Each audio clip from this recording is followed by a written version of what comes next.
Welkom luisteraar bij de podcast De Nieuwjaarsmoord.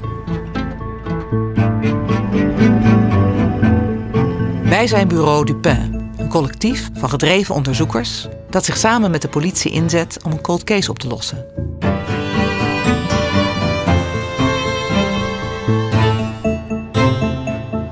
Dit is aflevering 3.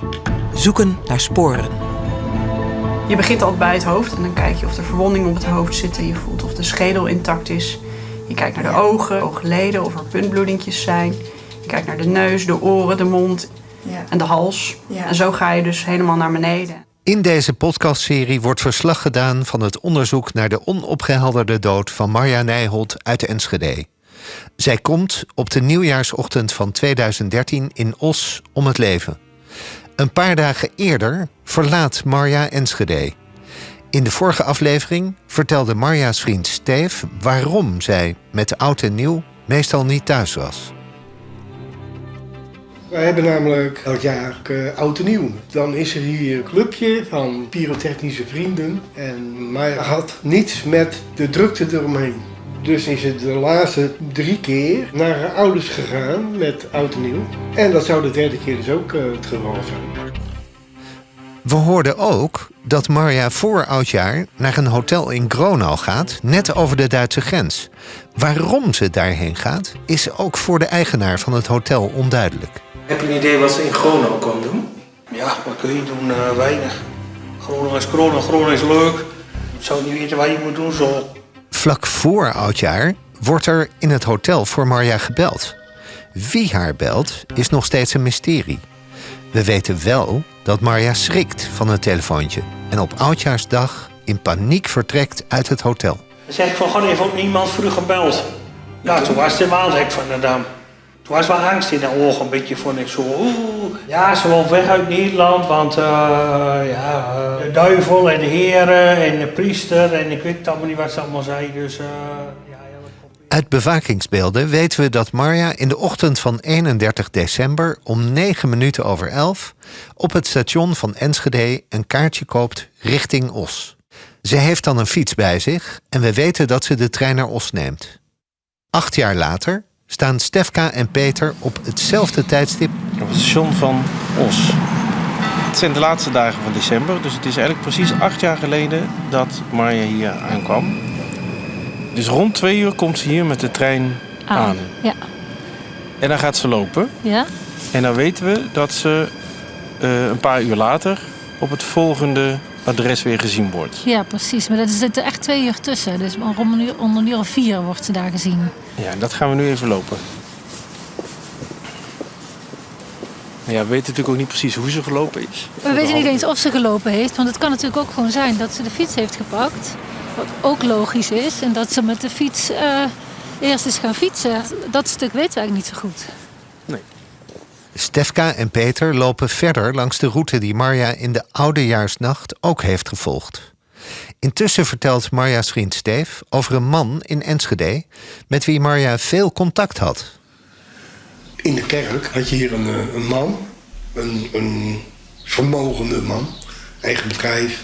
Wat ik er zo van heb gezien, bedoelde de man het echt goed. Hij regelde alles voor haar, ook financieel, als ze weer iets had. Want Marja was wel zo, dan, als ze haar uitkering kreeg, zeg maar, dan ging ze naar het centrum, naar de markt, en daar zaten dan zwervers. En dan ging ze eigenlijk gewoon geld uitdelen. Terwijl ze dat eigenlijk niet kon missen. En die man die sprong eigenlijk altijd wel voor haar in. Maar het ene moment is het een heel aardige man en het andere moment is het de duivel. En ja. Voor Marja? Ja. Ze zocht de perfectie, denk ik, in mensen. En als er iets was wat haar niet aanstond, dan had de persoon ook direct afgedaan. Terwijl ze daar misschien jarenlang mee is omgegaan. Ook mensen die alleen maar het goede met haar voor hadden, daar vond ze wel iets wat niet klopte. Zoals die weldoener. Ik denk dat die het dichtst bij haar heeft gestaan. En misschien, ja, het zal in spiritueel opzicht zijn, nog wel dichter dan ik. Zij schilderde helemaal af als een duvel. Maar die man die zal er ook heel wat mee te verduren hebben gehad. De weldoener noemt Steve de man die door Marja soms wordt afgeschilderd als de duivel. Joyce en Peter van Bureau de Pin zijn naar deze man op zoek gegaan. Steve had het over een bedrijf. Dat bedrijf hebben we samen opgezocht. Toen kwamen we uit bij een directeur. En dat is Herbert. En ik vroeg, kent u Marja Nijholt? Toen zei hij, nee, ja, die ken ik. En toen vertelde ik het verhaal dat we dat hadden gehoord. Toen zei hij, nee, dat is mijn vader. Maar die is al wat ouder. En wat wilt u van hem? Dus toen heb ik uitgelegd wat ik wilde. En nou, dezelfde dag volgens mij kreeg ik een mailtje terug. Met de telefoonnummer van de vader. De vader heeft gebeld. En die was eigenlijk heel erg open, klonk helemaal niet zo oud. En die zei, ik ben heel blij dat dit weer aandacht krijgt. Wat goed. En dus kom maar langs. En daar zijn we nu onderweg. Hallo. Goedemorgen. We hebben een afspraak met meneer. Klopt. Geef er een hand. Dank u wel voor de bemiddeling. Ja, was gauw gebeurd, hè? Goedemorgen. Goedemorgen. Wat fijn dat we elkaar even konden ontmoeten. De weldoener heet Henny. Hij vertelt hoe hij Marja leerde kennen. Ik heb er zelf over nagedacht. Hoe kom ik op haar? Ik kende haar niet. Nee, totaal niet. En ik kom 's morgens uit de kerk. En daar zit een jonge vrouw op de grond tegen de pilaar aan. Het maakte een indruk op mij van een hele diepe triestheid die daarvan uitging. En daar liep toen toevallig ook de vrouw van de diaken. En ik zeg, ken je haar? Ze zegt, ja, ik ken haar. Ik zeg, moet je eens kijken wat voor kleren ze aan heeft. Dat is meer dan erg, hè. Ze liep gewoon in lompen. En toen zeg ik tegen haar, kun je zorgen dat zij goed in de kleren komt? Ja, neem maar mee naar Hengelo of Enschede. En ga kleren voor haar kopen en zeg maar wat het gekost heeft. Dan betaal ik dat. En toen zag ik haar regelmatig bij ons in de kerk. Op die manier kwam ze dus met mij in contact, in aanraking. In de jaren daarna is Henny er voor Marja. Als Marja in de problemen zit en steun nodig heeft, belt ze Henny. Maar dan zat ze dus, belde ze dus op. En dan zat ik lekker thuis bij mijn vrouw. En zei mijn vrouw, die zei van, ga er nou naartoe. Ja, dan sla die arm eromheen. En nou goed, dan ging ik maar weer. En dan, ze had ook echt een arm nodig. Ik was puur enkel maar, ja, vast waar ze haar klachten kwijt kon. Van mij kreeg ze dus weer de liefde die ze nodig had. Ja, ik was haar vader niet. Ik was haar verliefde niet. Ik was enkel maar een hulpvaardig iemand en verder is niets. En dan heb ik het dus over ja, dat je iemand opvangt en zorgen dat ze rust krijgen en et cetera. En dat had ze ook nodig. Ja. Ook materieel helpt Henny Marja. Hij regelt een andere woning en betaalt een vakantie voor haar in Frankrijk. Ja, het is op een gegeven moment heb ik gezegd van, joh, je moet eens op vakantie. Ja, dat had ze wel zin aan. Toen heb ik haar naar Frankrijk gestuurd. Ja, dus geld meegegeven, ga je maar doen. Als je niet genoeg hebt, zeg het me. Ja, dan zorgen we ervoor. En toen is ze dus gepakt en gezakt, op de trein gestapt en naar Frankrijk gegaan. En daar kwam ze dan in die soort jeugdkampen. En daar vermaakte ze zich heerlijk. Ja? En we hadden dus telefonisch contact. En daar is ze weken, heeft ze daar gezeten. En altijd kwam ze weg met problemen, dat er ruzie was. Ja, ze kon zich niet aanpassen wat dat betreft. En hoe zou u uw relatie met Marja omschrijven? Ik was de contactpersoon tussen haar en Jezus. Ik had persoonlijk contact. Hoe het van elkaar krijgen, weet ik niet. Maar ik kon dat niet uit haar verstand brengen. En dus minste of geringste, daar kwam ze aan. Vraag eens even naar Jezus. Ik zei, ja, doe het zelf. Ja. Ja, maar ze had geen contact en dergelijke dingen meer. Ook tussen Henny en Marja loopt het niet altijd even soepel. Als ze boos op hem is of hem als de duivel ziet, schrijft ze lange brieven aan Henny. Ik heb alles weggegooid. Ik bedoel, dus al die brieven. Toevallig staat er nog een klein gedeelte op mijn mobiel. En kunt u laten zien wat dat was op de telefoon? Ik hoop dat ik het even weer kan vinden, want ik had puur toevallig... In zijn telefoon vindt Henny nog 2 e-mails van Marja. Peter leest een stuk uit een e-mail voor. Nou, dit is een mail van 15 februari 2007. Oh, dat is weer anders, ja. Ik zou u verdorie een claim moeten indienen. Hoeveel materiële schade ik buiten de emotionele schade en de lichamelijke schade heb die u mij heeft aangericht. Maar dan is meneer ineens niet thuis, want hij heeft zoveel gegeven. Weet u wel hoeveel ik u spiritueel heb gegeven? Nee, dat weet u niet. En voor uw familie, dat weten ze ook niet. U bent een hele grote verspiller, heb ik wel 100 keer gezegd. Alsof u zo goed bent. Dit heb ik minstens 1000 keer uitgelegd, maar u bent zo doof als een kwartel, want u delegeert zo graag. Daarom wordt u ook dom, omdat u zelf niks meer hoeft te bedenken en uit te zoeken. Nee, u drijft en jaagt en dwingt, maakt mensen ziek, ziek, ziek. Maar zo werkt het niet bij mij. Nou, zo gaat het nog een hele tijd door. Ja. Wat doet dan met u als ik dat voorlees?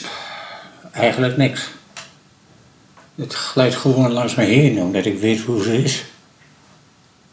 Dus ik had alleen maar in de gedachte om haar weer op het spoor te krijgen. Dit was dan zo'n mailtje waarvan je zegt van ja, maar dit slik je niet. Maar bij mij wel. Bij mij ging het erin en aan de andere kant ging het de andere wel weer uit. Maar er staat ook een andere in. Zal ik die even voorlezen? Ja, want anders lijkt het alsof ze alleen maar heel negatief is. Ja. Hoeveel tijd zit er tussen die andere en deze? Deze is een week later. Ja. Het is nu dus woensdagmiddag in plaats van 15 februari.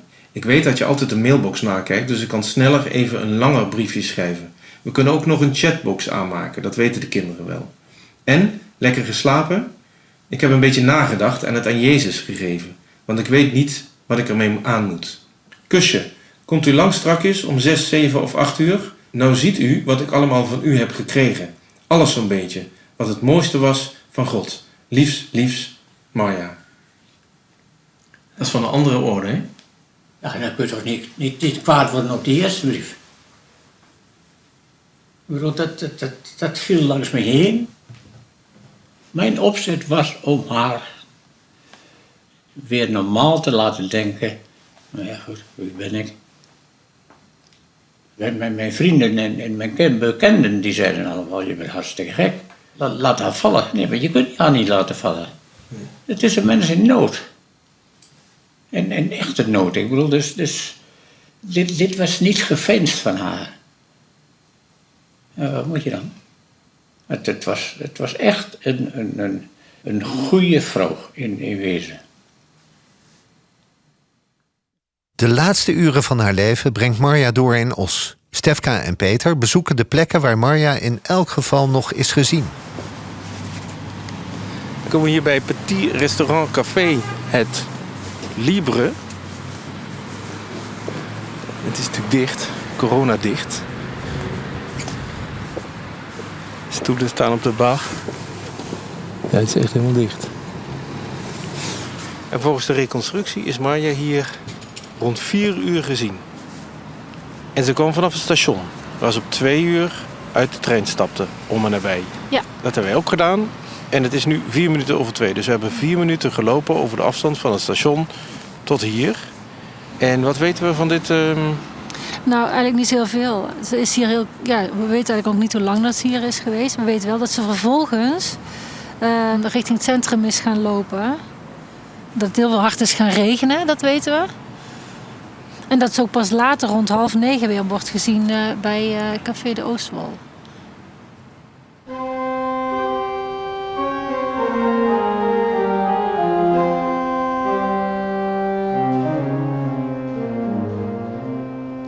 In haar onrust is Marja altijd bezig met het zoeken naar zingeving en spiritualiteit. Ze zoekt haar heil bij verschillende spirituele stromingen. Steef heeft dat van dichtbij meegemaakt. Wat ze wel altijd had, dat was, ze komt uit een katholiek gezin. Ze heeft dus altijd een grote drang naar het spirituele gehad. Ze hopte van de ene religie naar de andere. Op zoek naar, ik weet niet precies wat. Zo kwam ze bij de Hare Krishna terecht. via haar broer. Nou, dan hadden we hier 2 jaar Hare Krishna wat de klok sloeg. En ja, soms om horen dol van te worden. Maar goed, de zoektocht naar de verlossing, die werd alleen maar intenser. En ze kwam daardoor met andere groepen in aanraking die ik toch wat gevaarlijker vond. In het begin was dat sporadisch. Tenminste, wat ik kon zien. Maar die intensiteit die nam toe. En op een gegeven moment werd dat zelfs de Pinkstergemeente. En daar had ik toch wat moeite mee. Ondanks dat bracht ik haar op de motor wel telkens naar die bijeenkomsten. Want ja, je steunt iemand wel in wat ze willen. Ook Henny maakt zich zorgen. Vooral over de twijfel die verschillende geloofsovertuigingen bij Marja teweeg brengen. De Pinkstergemeente heeft een rare kronkel in haar teweeggebracht. Zij was altijd opgevoed met Maria, de moeder van Jezus, wat belangrijk was. En die werd door de Pinkstergemeente in elkaar geslagen. Daar deugde niks van en alles voor meer. Maria, ja, die bestond dan wel, maar voor de rest was het een doodgewone vrouw. Ja, en had dus geen enkele functie in de kerk niet. En dat heeft haar waarschijnlijk helemaal holder de bolder gemaakt. Dat dit klopte niet met wat zij altijd geleerd had. Ik denk dat daar de kronkel zit, die Pinkstergemeente. Wat zou er dan gebeurd kunnen zijn? In de hoofd dat zij dus haar zekerheid is kwijtgeraakt.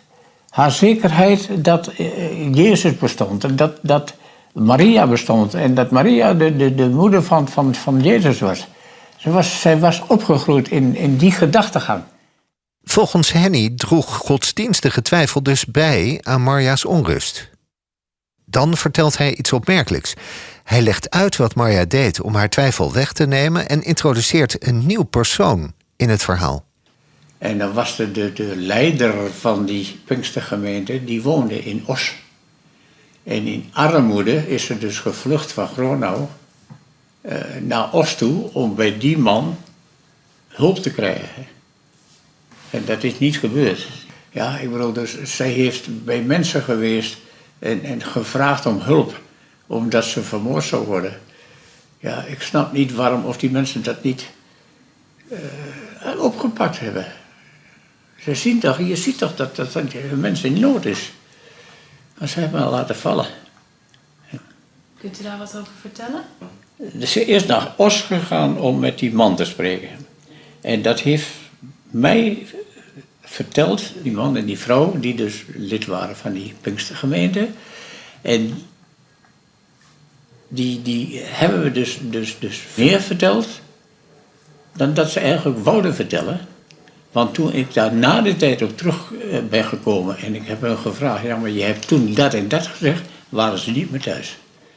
Volgens deze mensen was Marja dus op zoek naar iemand in Os. Dit kan een belangrijk spoor zijn dat ook door Marja's vriend Steef genoemd wordt. Ze is toen, zover ik weet, naar het hoofd van die Pinkstergemeente. Maar die man die woonde dus in Os. En ze vertelde mij, ik ga naar mijn vader. Ja, blijkbaar is ze toch naar Os afgereisd. En die heeft haar de deur gewezen van, dit kan niet. En met oudjaarsavond, ja, dat is al zo. En ik weet hoe zij dat altijd, of hoe dat ze dat deed. Ze was best wel goed in het uitvinden van adressen en telefoonnummers. Als ze echt iets wilde weten, dan kwam ze er ook achter. En zodoende kwam zij dus achter het adres van die man. En ja, ze wentelde zich in aparte situaties waarvan je denkt van, dit kan goed aflopen, maar dit kan ook niet goed aflopen. Gewoon in haar gedrevenheid om haar doel te bereiken. En ja. Achteraf hoor je pas hoe de situatie zich heeft afgespeeld en wie ze allemaal heeft benaderd om uiteindelijk toch bij die man terecht te komen.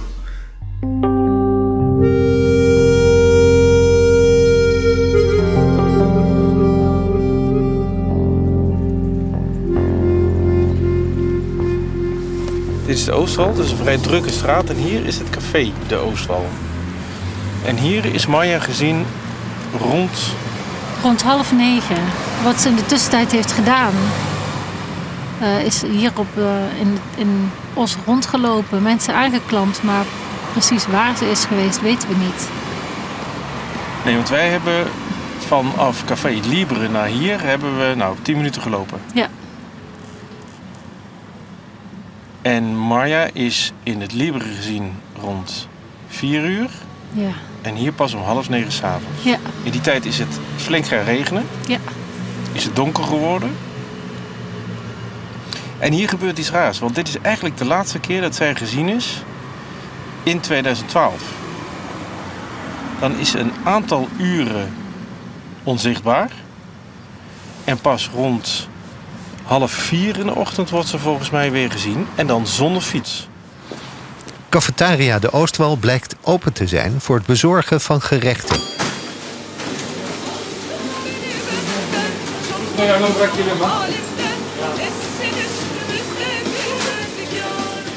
Mag ik jou wat vragen?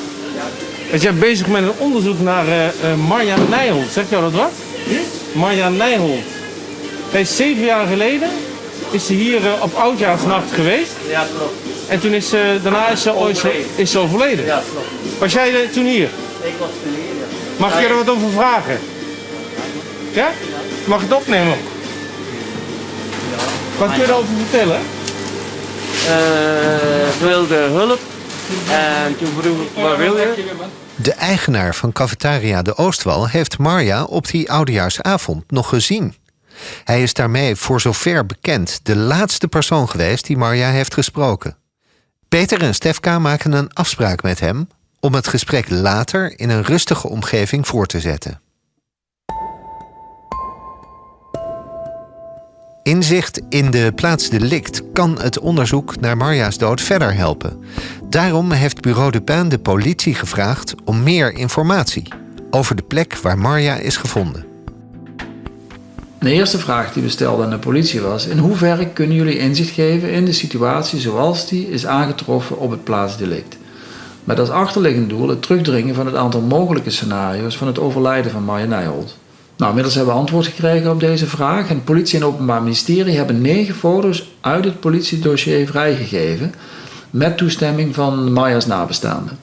En op die foto's is te zien hoe het lichaam van Marja Nijholt werd aangetroffen op die nieuwjaarsdag. En er zijn ook nog wat foto's van haar bezittingen meegestuurd. En het is voor het eerst dat politie en justitie op deze manier informatie delen met het publiek. Nou, de foto's die zijn te vinden op onze online prikborden van Bureau Dupin. Zodat iedereen die wil, die kan meekijken. Want juist die mensen die vanuit een andere achtergrond en met andere ogen dan de politie naar die foto's kijken, die vallen misschien weer nieuwe dingen op. Tegelijkertijd is Bureau Dupin benieuwd hoe een deskundige de foto's van de plaatsdelict bekijkt. Daarom legt Jet van Bureau Dupin de foto's voor aan Karen van den Hondel, forensisch arts bij de GGD Amsterdam en verbonden aan het Nationaal Forensisch Onderzoeksbureau. Hoe gaat zij te werk bij het bekijken van dit soort foto's? Wat je als forensisch arts doet, je wilt zo systematisch het lichaam bekijken. Dus inderdaad van boven naar beneden. Je begint altijd bij het hoofd en dan kijk je of er verwondingen op het hoofd zitten. Je voelt of de schedel intact is.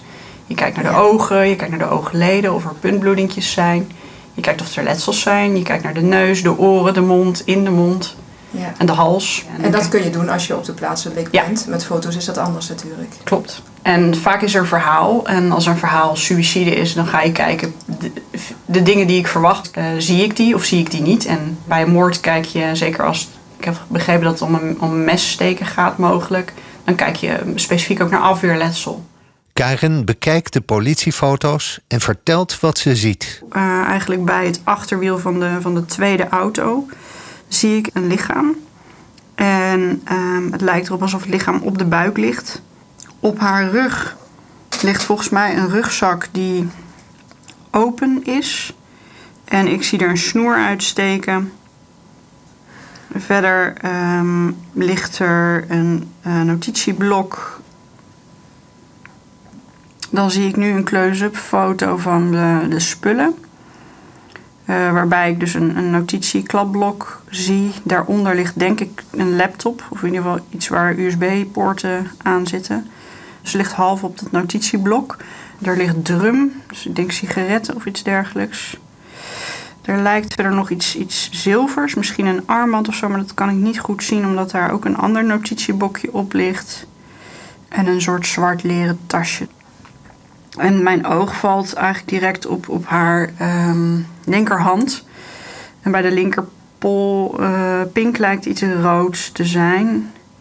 Zou bloed kunnen zijn of een huidbeschadiging. En een ring lijkt er om mijn vinger te zitten. Eén van de foto's toont Marja's jas, gefotografeerd in het politielab. En we zien een soort groen-bruine jas. Met aan de binnenzijde van dat teddybond. Er is een vlek op de jas. Dit zit met name aan de linkerzijde van de jas. Vanaf de schouder tot de hals en ongeveer 3/4 van de jas naar beneden. Er lijken meerdere streepvormige beschadigingen te zijn van de jas. En die zitten ook met name op de arm.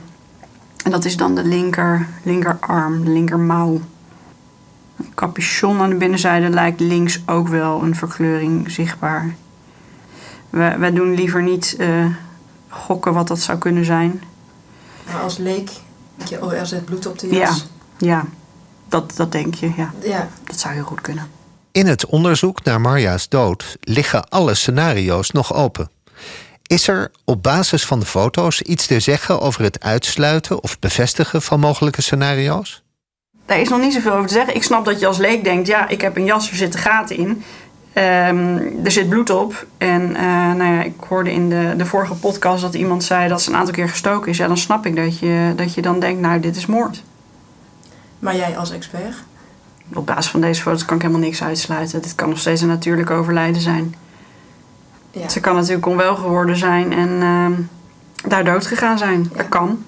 Er zijn dingen te bedenken waarbij dit een natuurlijk overlijden zou kunnen zijn. Ja. Want een ongeval, dan denk je aan een onwelwording waarbij ze vervolgens op haar voorhoofd valt. Dan kun je een bloeding in het hoofd krijgen.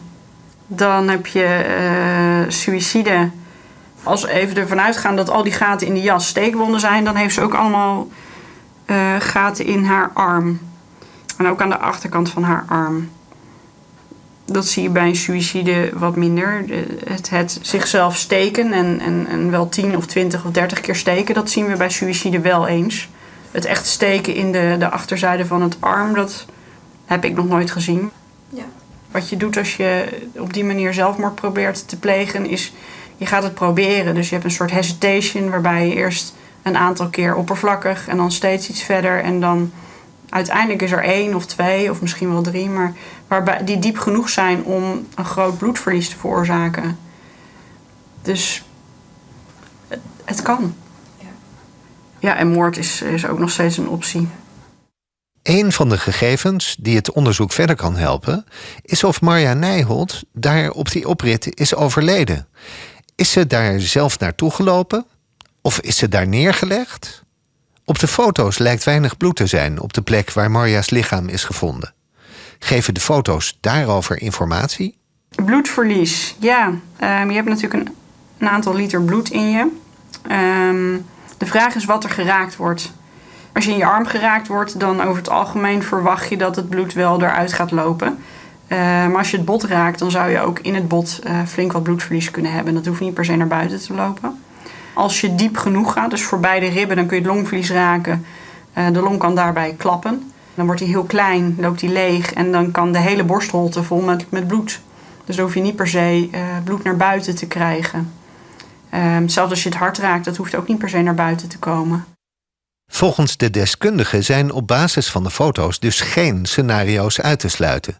Wat voegen de foto's dan toe aan het onderzoek? Je ziet wel een hoop, hè? Dus er is zeker wel Misschien wel een hoop aanknopingspunten op deze manier. Hoe diep waren de letsels? Welke letsels waren er? Waar zaten ze? Welke spullen zijn er gevonden? Wat stond er in die notitieblokjes? Wat stond er op de laptop? Is de laptop onderzocht? Is er een telefoon? Was er nog een portemonnee met geld? De politiefoto's van de plaatsdelict geven dus informatie die niet kan worden gevonden in openbare bronnen. Iets anders dat inzicht kan geven in de contacten die Marja had en de plekken waar ze is geweest, zijn de gegevens van haar telefoon en de zendmasten waarbij ze in de buurt is geweest. Daarom heeft Bureau Dupin een nieuwe vraag aan de politie gesteld. Nou, we hebben gevraagd of we inzage mogen hebben in de data van Marja's mobiele telefoon en van bepaalde zendmasten rond de tijd en de plaats van haar dood. En het kan zijn dat alle links naar persoonsgerelateerde informatie moet worden weggehaald voordat de politie dat soort informatie mag delen. Maar dan nog kan die informatie duidelijk maken waar Marja precies is geweest en wie ze heeft gesproken in die laatste dagen van haar leven. Ondertussen zijn Stefka en Peter opnieuw bij de eigenaar van cafetaria De Oostwal aangeschoven. Ja, dat was oudjaarsavond. Zij kwam binnen, volgens mij rond 9 of 10 uur. Ik weet niet meer hoe laat dat we dicht gingen, maar ze was net binnen. En we gingen eigenlijk dicht, dus ze was echt een van de laatste mensen die binnen was. Ze was al een beetje, ja, hoe moet ik zeggen, paniekerig, denk ik. Ze vroeg, kun je mij helpen? Ik dacht eerlijk gezegd, ze wilde iets eten of zo, want ze zag er niet verzorgd uit. Ik denk, ze heeft honger. Ik zeg, wat wil je dan? Ze zegt, mag ik bellen? Ik zeg, is goed. Ik wilde mijn eigen mobiel niet geven, dus ik gaf telefoon van de zaak. En ze heeft gebeld, maar of ze gesproken heeft, durf ik niet te zeggen. Ik weet niet of ze contact heeft gehad. Ik heb het niet gevolgd, want we gingen sluiten, was oudjaarsavond. En snel en dan nieuwjaar vieren. Dus, maar daarna was ze sowieso, ze had een fiets bij. Ze is ook met de fiets zo in de hand weggegaan. En ze heeft hier nog de laatste nummer die avond heeft zij gebeld. Misschien kunnen jullie bij KPN navraag doen. Of iets achterhalen dat ze die nummer heeft gebeld. Ik weet niet waar ze heeft gesproken, maar ze heeft van de vaste lijn hier gebeld. En vertelt ze verder nog iets, behalve dat ze hulp nodig had? Nee, echt niet. Niet waar ze vandaan kwam, waar ze naartoe wilde? Nee. En hoe kwam ze op jou over? Ja, ze was wel paniekerig, ja, dat wel. Ze zat niet echt rustig in de vel. Ze was wel een beetje verward, zou ik maar zeggen. En dan zouden we dat nummer natuurlijk via de KPN kunnen achterhalen. Ik zou niet weten. Ik kan het vragen, maar voor mij mag je het vragen. Dat is voor mij geen probleem. Ja? Want dat zou een heel belangrijk telefoonnummer kunnen zijn. Ja, kan. Dus super. Nou, hartstikke goed. Wil je mijn telefoonnummer? Dan kun je... In deze aflevering van de nieuwjaarsmoord werd gezocht naar sporen. En er zijn sporen gevonden. Een mogelijk telefoonnummer waarnaar Marja belde in die oudejaarsnacht. Een mogelijke kennis van de kerk, naar wie Marja in Os op zoek ging. En ook de politiefoto's van de plaatsdelict geven informatie. Zo duiken langzaam maar zeker nieuwe aanknopingspunten op die kunnen helpen bij het vinden van de waarheid. We zijn bij het einde van deze aflevering, wat nog lang niet het einde is van ons onderzoek. In de volgende aflevering horen we... Dan noem ik geen namen. En dan schrijft ze in op 30 december om 20:30, 2012. Dan zegt ze, ik ben vluchteling geworden. Nou ja, als ze een hotel kon vinden, dan ging ze in dat hotel. En als ze dat niet kon vinden, sliep ze in het bos. Waardoor ik gigantisch schrok. Ik zei, maar Marja, je kunt toch niet in het bos gaan slapen? Jawel, zegt ze, dat heb ik vaker gedaan. Ik zeg dat je dat durft. Maar dit is een brief die ze mij gestuurd heeft op woensdag december 2012. Dat mag ik zeggen. Ja. Wil je X vragen of hij mij kan bellen? Wil je meer weten of meedenken? Of heb je tips? Ga dan naar bureaudupin.org. Wil je horen hoe we op het bureau de achtergronden van het onderzoek bespreken? Luister dan naar de podcastserie Op het Bureau. Bedankt voor het luisteren en tot de volgende podcast. Tijdens het maken van deze podcast ontving Bureau de Pin het trieste bericht dat Henny is overleden. Wij zijn dankbaar voor zijn openheid en zijn waardevolle bijdrage aan het onderzoek.